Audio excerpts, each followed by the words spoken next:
Who's your emergency contact? Who should we notify in the case of death? Welcome to the USP, where I've spent the last 2+ decades of my life.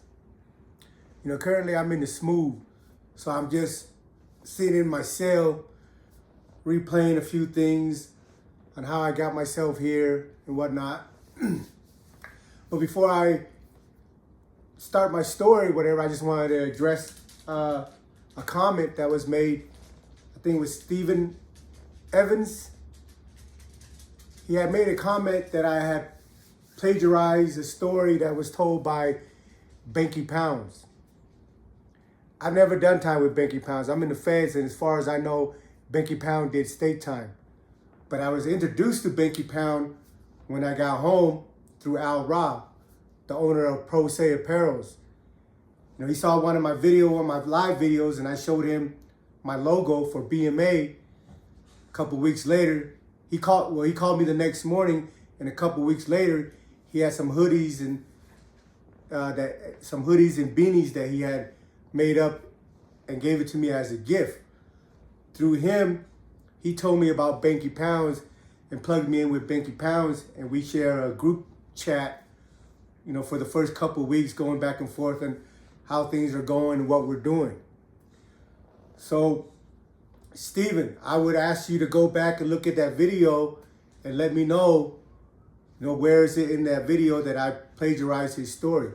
The stories that I share with you are from my personal experience, meaning some of them I was there at the time, some of them I saw with my own eyes, some of them I personally participated in, but also through the course of my bid, I run to people and they share their stories with me. And the stories that I share with you that are from a third party, I let you know that they're from a third party. And I also, before I even share them with you, I try to reach out to the people that are involved in these stories and get their blessings. Because some of these stories are treacherous. And there's a lot of shit that goes on in there. So if these individuals are not okay with me sharing the stories, then I don't share them. But as far as plagiarizing someone else's story, there's no need. I have so much in my mind that I cannot ever erase or unsee that I don't need to go and add other stuff to it just to entertain you. I've been having a few requests about telling a story about the USO fam and the PF, the Pacific family. I think Rusty's been asking me to share these stories. The reason I'm hesitant to share these stories with you is because as far as the USO fam goes, they're the biggest gang in Hawaii. I have no idea who started it, when it got started, or how big they are. But they're one of the biggest gangs in Hawaii. But the reason why they're so big is because they allow anybody and everybody to claim it.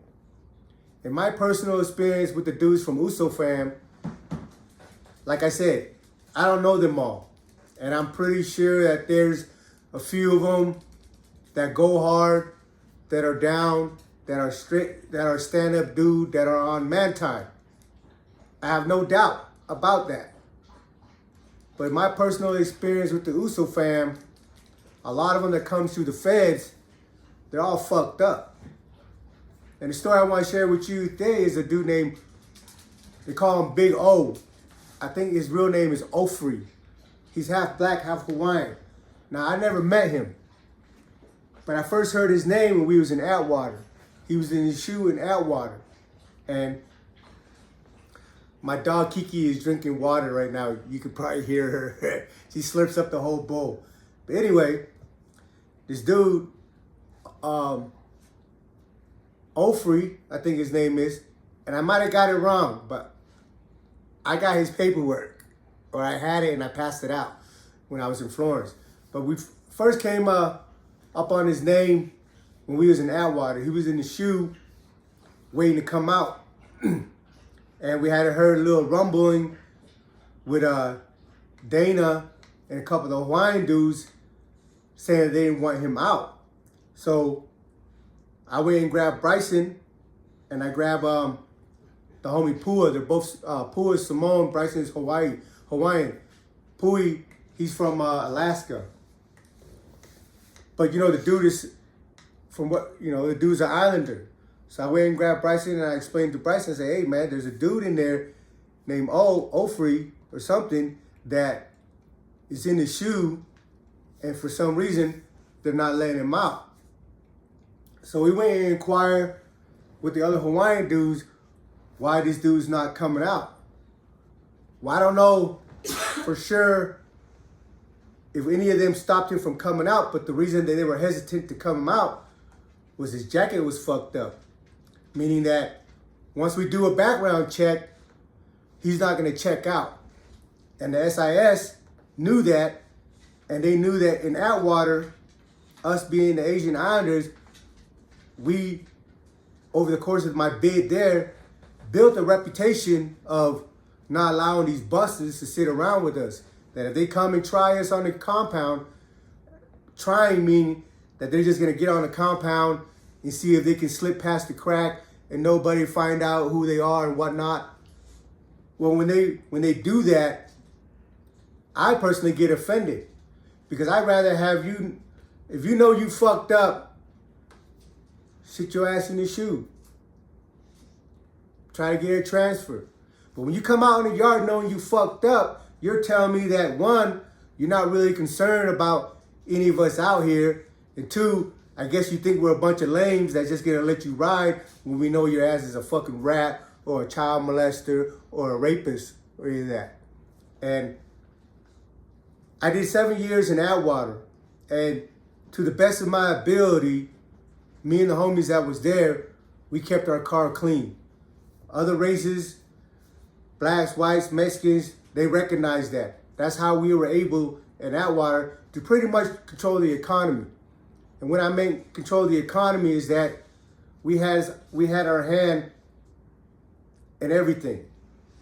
And we never really had any issues the way we conduct business. Of course, there's always somebody that run up a bill too high and wants to check in and tell the police and all that stuff. That's gonna happen in the game. But for the most part, as far as our car goes, we try to keep everything straight up. But this dude, he never hits the compound in Atwater. He's from Uso fam.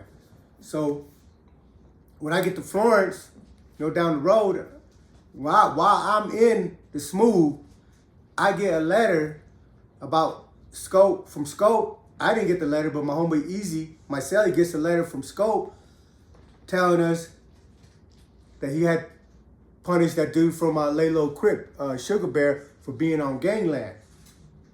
Well, the dude he ended up going to punish this dude Sugar Bear from gangland with was that dude But when we get, we're not gonna write back and forth because every letter that goes into the penitentiary, every letter that comes out of the penitentiary is read. I don't give a fuck who you are. The police in the unit, you put your letter in a box. Before he puts it in the mailbag, they sit there all night and read through the letters. These are different organizations, they perfected their line of communication and their codes and all that extra stuff. But if you're just conversing back and forth, never establish a code, there's not too much stuff you can say in there if you haven't established a code and expect the other person to be able to understand what the fuck you're talking about. So you have to be mindful of the things that you write because everything is read, coming in and coming out. Well, it turned out that this dude is fucked up. He was the same one that didn't hit the yard in Atwater, but he's in Florence. When I left Florence, before I left Florence, once the homie found out that I was finished with my program, the Smooth, and heard that I was going to Florence, once I left the Smooth, going to Florence, once they heard that I was leaving, they had the paperwork en route for me. So when I got to Florence, I got his paperwork in my hand in his own handwriting. And but before I got there, a few weeks before I got there, he ended up checking in and going to the SHU. Now, I don't know if word was out that somebody was coming to the compound and was going to expose him, or if something else transpired. But I ended up going to the SHU in Florence, and he was upstairs. And every time we go to rec with somebody upstairs, he never came out to the rec cage at all. Every time we go out to rec, somebody on his tier would be out there, and they'd be telling me, oh, there's an islander over here. His name is, they call him Big O. Yeah, man, he's cool, he's this. And I'm like, nah, he ain't cool. And they're like, oh, no, man, you can't be smutting people like that, man. Like, I don't, and they're all trying to speak up for him. But they never met this dude. They only know him from being on that compound while he was there, or just talking to him through the sales. But a lot of these dudes didn't want to look into his background because he spent a lot of money over there. He spent money on buying, all the, whatever came through the SHU, whatever hit the compound. But people that know me, just like you guys are getting to know me, I live and die by my words. So I'm not going to put something on somebody that ain't true, or that I can't personally verify myself. Because when you put a jacket on somebody, if you call them a rat or a sex offender, and you can't produce that paperwork, then it's on you, the accuser, to go and handle that business. But for me,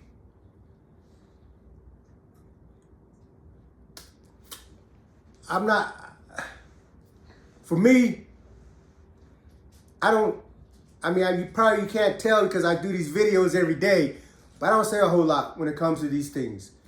Because I'm more of, if something needs to get done, then let's do it. And if there's justification for it, then let's do it. The paperwork came from Pollock, USP, where he was before. But when he was in Pollock, he was in another unit separate from the homie. So when the homie sent him a kite to come out to the compound so they could meet and be introduced and all that stuff, he ended up disappearing. And it was around 2015, 2016. So I guess when he disappeared from Pollock, he showed up in Florence. And he was on the compound in Florence for about a year before I got there. Like I said, he went to the SHU a few weeks before I got there. But when I got to Florence, I don't want to get ahead of my story. When I got to Florence, I'll just say I got in an incident and ended up going to the SHU for 7 months. I'll share that story with you when I get there. But, so when I'm in the SHU, I have his paperwork. It was delivered, it was mailed to me before I caught the plane out of the Smooth program to go to Florence.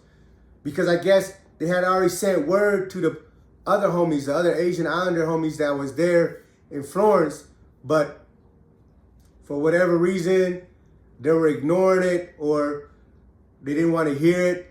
Nothing happened to dude, and he was able to check in after a year before I got there without any incident happening to him. But the homies that's done time with me from other places, they know wherever I go, I push the line. And the reason I'm able to push the line is because I'm on the front line.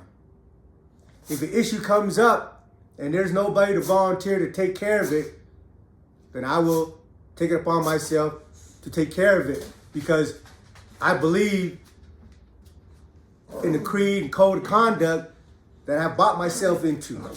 I still believe all those codes, all those conducts, all those rules, I still believe and live by them to the best of my ability today.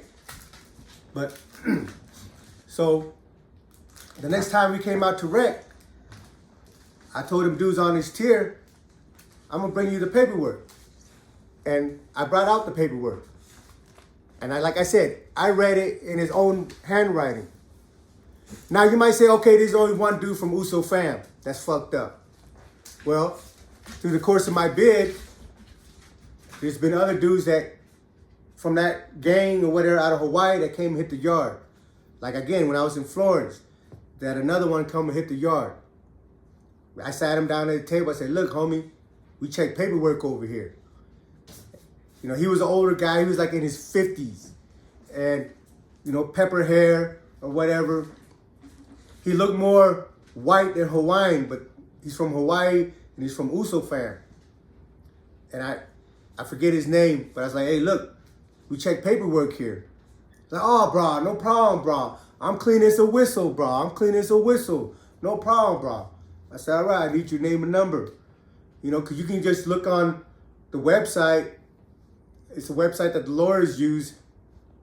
Again, I'm not good with names, but it's $100 to click on. So usually we wait until we got, you know, a handful of names, whether it's a combination of Asian Islander or maybe one of my white friends or black friends got somebody's name that they want to look up, and we're in the process of looking up our people. We just put a package together, send it out, and wait for the word to come back.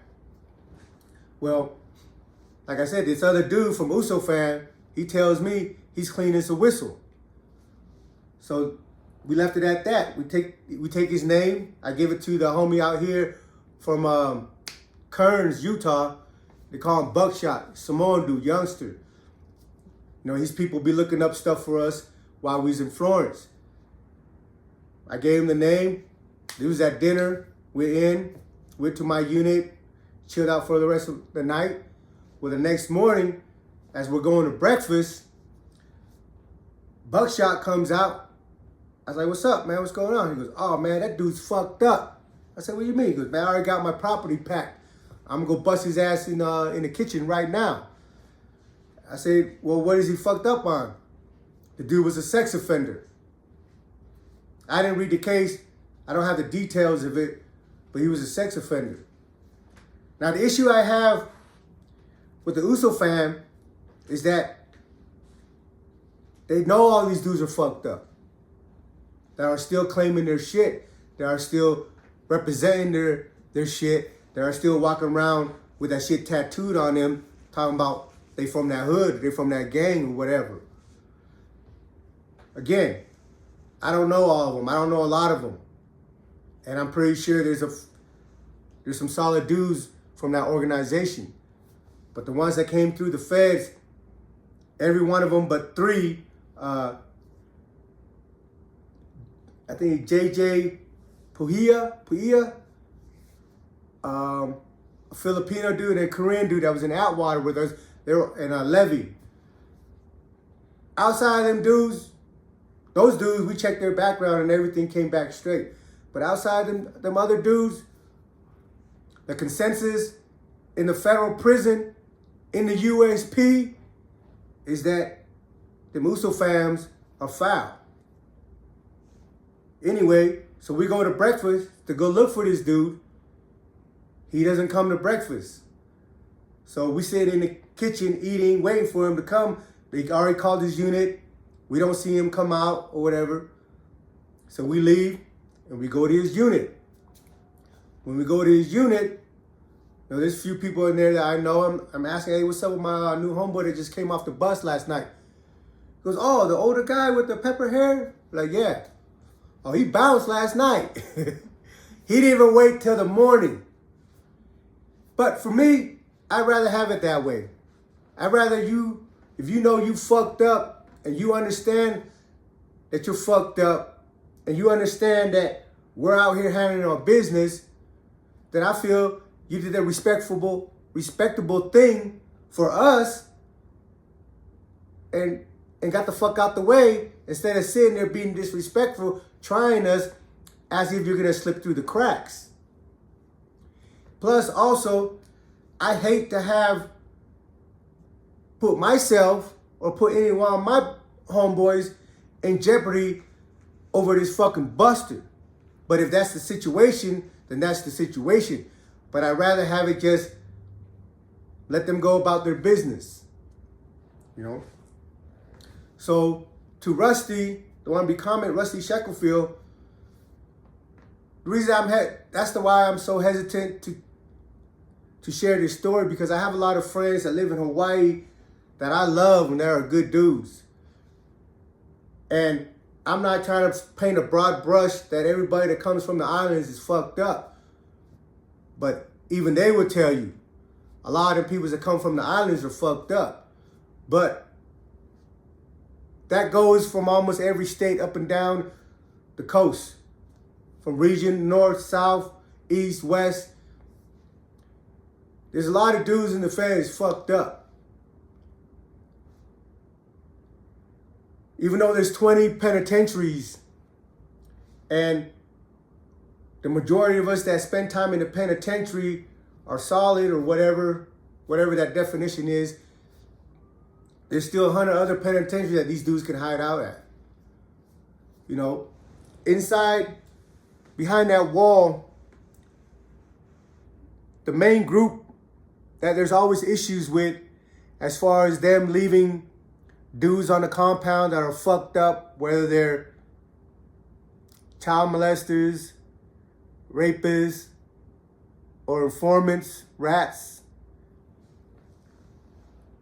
It's the black community. Because when it gets down at the end of the day, no matter what gang you from, what organization you from, it gets broken down into whites, blacks, Mexicans, and others. Asian Islander. Those are the 4 groups that are recognized in the penitentiary. When you get to the East Coast, you have the Puerto Ricans and the Cubans. On the West Coast, not so much, but most time the Puerto Ricans and the Cubans, they're either Latin Kings or from the East Coast and run under the coalition between Latin King, Vice Lord, and GDs, or they're running paisas. So at the end of the day, the groups that handle their business, first and foremost, it's the Native Americans. The Native Americans are not letting nothing slide. They're eager to find anything and everything on each other just to bust each other's head, because part of their problem is that they're all from different regions of the country. They're all from different tribes. Some of them are enemies from way, way, way back in the days, and somehow they're not able to let it go, but they're forced to interact with each other because of the segregation that exists in the penitentiary. The second group that's going to handle their business is the white boys. The white boys, if you're a white boy and you end up in Phoenix, Terre Haute, or one of the Colemans, Coleman, they have 2 USP, Coleman 1 and Coleman 2. I'm not sure exactly which one is considered a dropout yard. I'm going to guess it's 2, but don't take my word on that. These dudes don't even give a fuck, the white dudes, that your paperwork checked out or anything. If you're on any of those compounds for more than 3 days, they have a, I don't know who came up with it, but they all follow it all across the United States Penitentiary. They have 72 hours on that compound. If they're not off that compound within 72 hours, then don't ever leave those compounds. Because if you leave Phoenix, Tucson, Arizona, that's where the USP is, Tucson, Coleman, or Terre Haute, and you're a white dude, even though your paperwork checked out, those yards are considered dropout yards. So if you leave there and come to another compound and they see on the bus, you know, before you hit the compound, anybody and everybody that wants to know who's coming off the bus knows. The laundry room gets a list of all the bedrolls that they got to make. And on that list is your name, first, last, and your ID number. And it shows you your destination and where you just left from. So any white dudes that come through that's coming from Tucson, Coleman, or Terre Haute, you're getting smashed that first day. You might make it to breakfast the next day, But you're not staying on that compound. These white dudes are not going to let you. How do you get off? Get off what? Those compounds? Okay, my wife asked me how these white dudes that get sent to these compounds get off the compound. There's only one way. When they put you on a yard, you know you're going to a yard where there's a bunch of rats and sex offenders. You're expected to go find one of them dudes. Whether he's a child molester, a rapo, or a rat. You are expected and even obligated, if you're a straight up white boy, that your jacket is clean, to go find one of them dudes and bust their heads. If you don't, then it's your head that's going to be on the plate when you come to another yard. The Mexicans, we're not going to exclude the paisas, because the paisa, there's a lot of them, but there's a lot of them because there's anything and everything in that car. You know, the cartels, the paisa dudes, it's common knowledge that, you know, you have the cartel, the core. Then everybody else is just a bunch of mules that work for them. Well, these dudes that are part of the cartel know that these people they hired in different places to work for them, whether it's transportation, holding, whatever.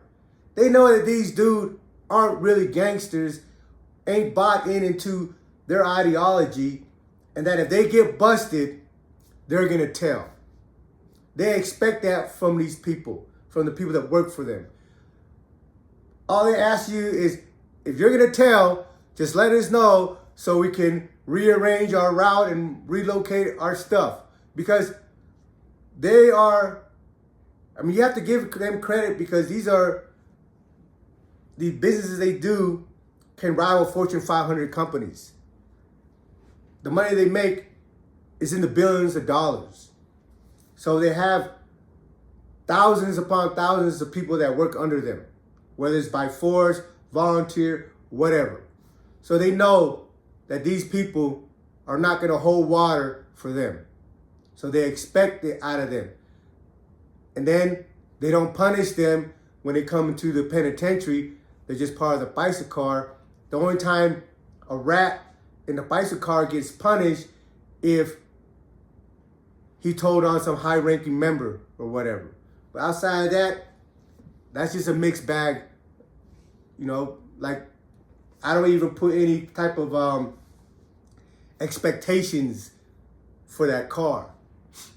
Now, as far as the rest of the Mexicans, most of them that are gangbanging, or not gangbanging, but most of them that are in their criminal life, they're part of a certain family. You know, whether it's Texas MA, Texas Syndicate, Tango Blast, Pistolero, Black Hand, and so on. Norteños, NF, Nuestra Familia. These dudes, they keep up with their people, and they check their people, and they live and die by the code. If one of them comes up and is foul, they're going to butcher him. And if one of them's there and they find out that he's been doing some foul shit, they're going to butcher him. So, again, like I said, the only group that we have that is known to have people that's fucked up around just as a race is the blacks. We can break it down to Crips, Bloods, GDs, Vice Lords, and so on, and they all handle their own stuff or whatever, or sometimes they don't. I'm just being honest. But a lot of these dudes, a lot of these black dudes that are fucked up, they become Muslims. And the Muslim, I respect all religion. And I have a lot of good friends that are Muslim. And sometimes it pains me, the people they allow to have around them. But somebody commented that's saying that, well, once you take the vow and accept Allah into your life, your prior life is forgiven. I say it's a loophole that these busters use because that's what they're using. But how I interpret the Quran was that if you didn't know God and you were living your life astray, but now you discovered the one true God, which is Allah, and you dedicate your life to him, then your past life is forgiven you because you were living in ignorance. You didn't know no better, but now you saw the light and you've given yourself to this light. It's not so you can walk a yard, you know, but yeah. So again, Rusty, you know, these two organizations you asked me about, the Pacific family and the Uso fam, I would try and find a way that is to share them with you without causing too much issues with my own people. Not my people, but my people that live in Hawaii. Welcome to the USP.